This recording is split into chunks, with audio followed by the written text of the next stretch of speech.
Okay, let's talk about filmmaking.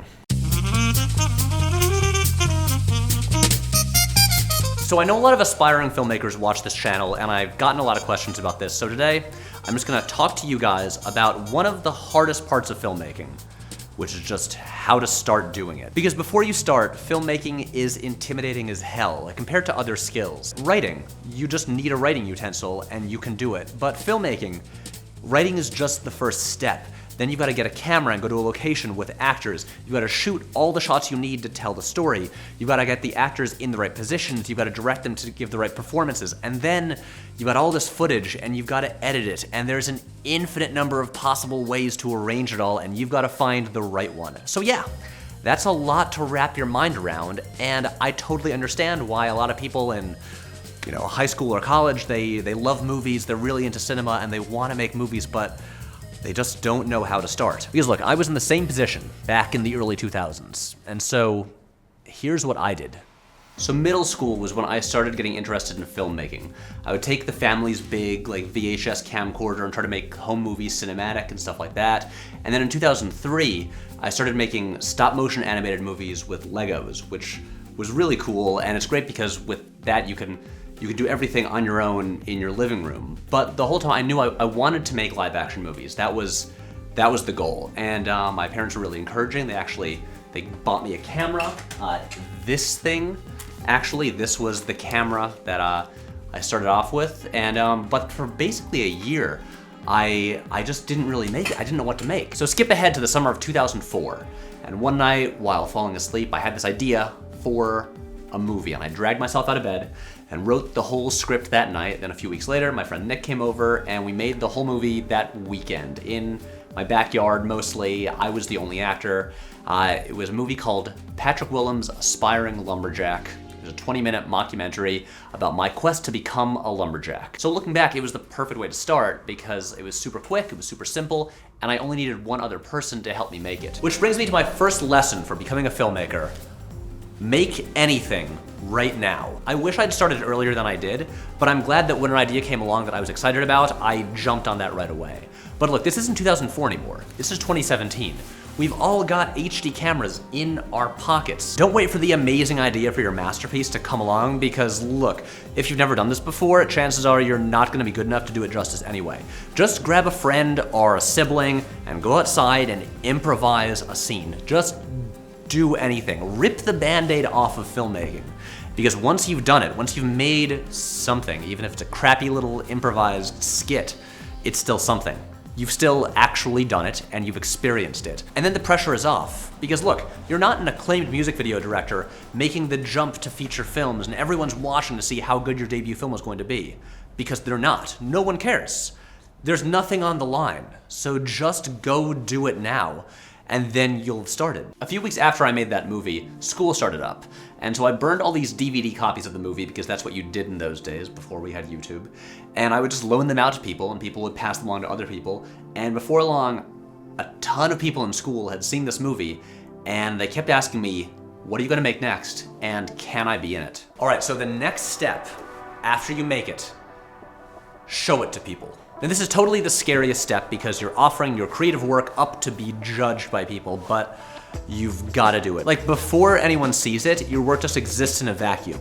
If no one can see something, it might as well not exist. So show it to your family and your friends and acquaintances because look, people love movies. It's the most popular art form there is. And so when people see that you're doing this, they'll probably be interested. And they'll wanna know if you're gonna make more, and they're probably going to ask if they can help or be in them.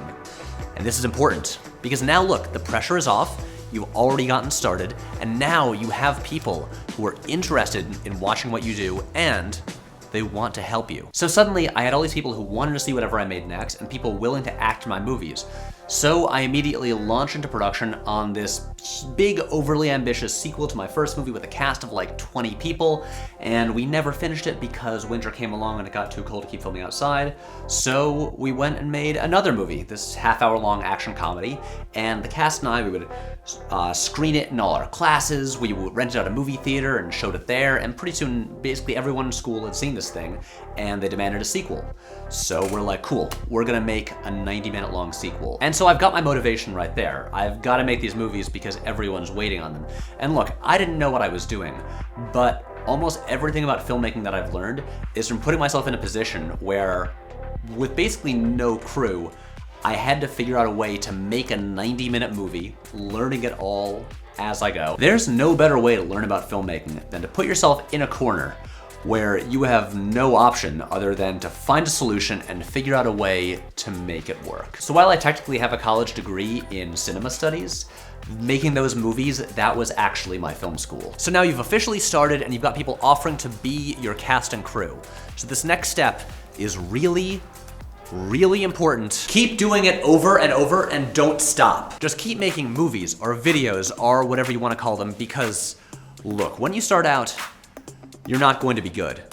Your movies will probably be pretty rough and kind of crappy because that's just how things go. Because even if you've studied cinema so much and you've planned everything so well and you're so confident that you're going to make such a great movie, you get on set and you're confronted with all these choices to make that you've never thought about before and you don't know what to do. Like, how high should the camera be? What direction should the actors be looking in?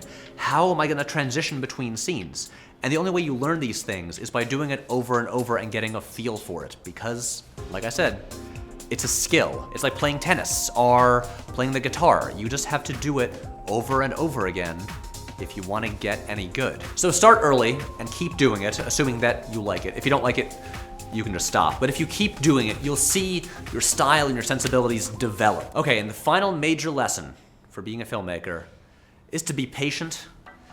Don't expect to be a success right away. Don't expect to get a ton of views on YouTube right away. Don't expect to be making money off of this right away, and don't expect to be good right away. Because above all, you've got to keep doing this because you like it. If you don't enjoy doing it on your own with no budget, then there's no point to it, because that's how it's going to be. So if you're annoyed that your first video ever doesn't have a ton of views on YouTube, slow down. You're getting way too far ahead of yourself, because that should not be the priority right now. Just do it because you enjoy it, and be prepared to spend years doing this with pretty much no reward and not a lot of people watching and making no money off of it, just for the fun and the satisfaction of it and the desire to get better. And please, please don't even think about doing a Kickstarter for your short film until you have a bunch of experience, because you've got to be able to do this well on no budget before you even think about bringing money into it, because that's gonna make things a lot more complicated. So those are the core lessons or rules or whatever that I think you need to know if you want to be a filmmaker, but there are some secondary or supplementary bits of advice or wisdom that I want to pass along, because I think they're also important to know. Use the resources you have on hand. One of the most annoying things that I hear aspiring filmmakers say is, oh, I have this amazing idea for a movie, but I can't make it until I get this camera or this certain budget for it or whatever. And then all this time goes by as they wait to get this thing and they just haven't made anything. And that's stupid, because you have to be making stuff right now. So what you need to do is take account of what you actually have on hand. What equipment do you have access to? What actors do you know? What cool locations can you use? And then figure out what you can do with all of these things. Don't write a movie about a baseball game when you don't have enough actors to fill out a baseball team. Don't write a big dialogue scene in a car if you live in a city like New York where no one owns a car. Get creative and use what you actually have right now. Watch tons of movies. Look, if you want to be a filmmaker, I assume you love movies and already watch a lot of them, so this might seem silly, but it's maybe the most important point. Watch a shit ton of movies. Watch everything, and watch them really closely. Analyze them to see how they're put together. Look at the choices a director is making. Study a scene shot by shot to figure out how exactly it works. Look, listen to director commentaries. They're really useful. And this goes for bad movies too. You can learn something from basically everything, even if it's what not to do. I promise you, the best way to learn about how movies work is to watch a lot of them and pay really close attention. Read a ton of film criticism. Let me be clear, I don't mean read all the Rotten Tomatoes reviews for new releases, because that's not all that helpful. I'm talking about really intelligent, in-depth criticism that will give you a deeper understanding of movies. For filmmakers, I would highly recommend David Bordwell and Kristen Thompson's site, which has all these essays about narrative construction, cinematic devices in specific movies, rooted in this astounding knowledge of film history. And I promise you, it will make you a better filmmaker and give you a better understanding of cinema. So read that stuff. I'm constantly seeing filmmakers, especially on YouTube, who obsess over gear and technical stuff and resolutions, but have a pretty poor understanding and knowledge of film language, and that's what's actually important. Like, all the great cameras in the world are not gonna make your movie good if you don't know how to put shots together and what the individual shots mean. That's the stuff you should know, and seriously, reading film criticism will help you learn that. If you're starting out as a filmmaker today, you're lucky. The quality and low prices of the technology available are astounding compared to what they were even 10 years ago. In 2004, I was shooting on a crappy mini DV camera that couldn't even shoot widescreen. I would have killed for one of these.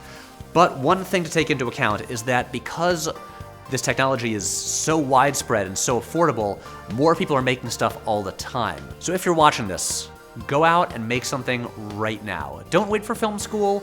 That's not important, you can worry about that later. You have everything you need right now, so just go do it. And if you do make stuff, then seriously, send it to me. I would love to see it. And if you're successful, I promise to take all the credit for inspiring your success. Good luck. Hey guys, so the plan going forward is to make one vlog like this every month. So the lineup for any given month will be one vlog, one video essay, and at least 2 shorts. Let me know in the comments section what topics you'd like me to cover, and hopefully I can make some of those happen. Now, if you want to help us make these videos, check out our Patreon, where we're really close to our next goal, at which point I will release some of the old movies shown in this video and put them online. So if you want to see them, this is how you can make that happen. Now, there's the social media links where you can yell at me about stuff and get updates on what we're working on, and I'll see you next Wednesday.